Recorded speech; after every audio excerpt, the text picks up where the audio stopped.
So you do take into account quite a lot of factors to make the right decisions. Alongside making the right decisions, it's also important to avoid common pitfalls. What are some of the common pitfalls that investors do fall in, especially from a behavioral finance point of view? Yeah.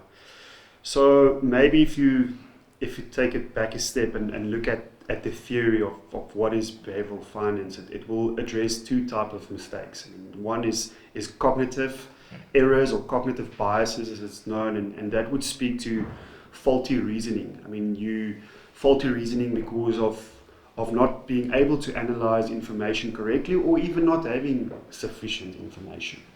And then you have emotional biases, which would mean you make decisions based on feelings.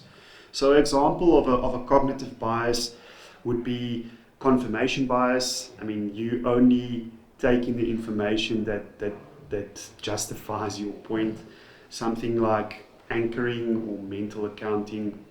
And then emotional biases, overconfidence bias, the herding mentality, and probably the most common one, loss aversion, where you pay more a loss and a gain of a similar magnitude, but the loss will probably hurt more than the gain, and that would potentially mean you instead of realizing the loss, you hold on to your investment too long. That's what theory tells you. I guess some of the more common sense one will be performance chasing.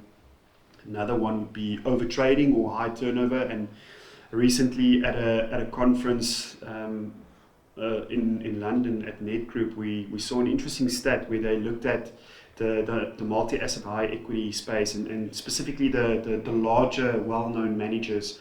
And they had to look at what was the difference between the fund return and the investment return. And on average, there was a 4% difference, which speaks to the return that you lose out on by trading in and out of a portfolio frequently. The other thing would be a lack of discipline and patience, which speaks to having that framework. And then not being informed could mean that you potentially lose out on opportunities that has arisen.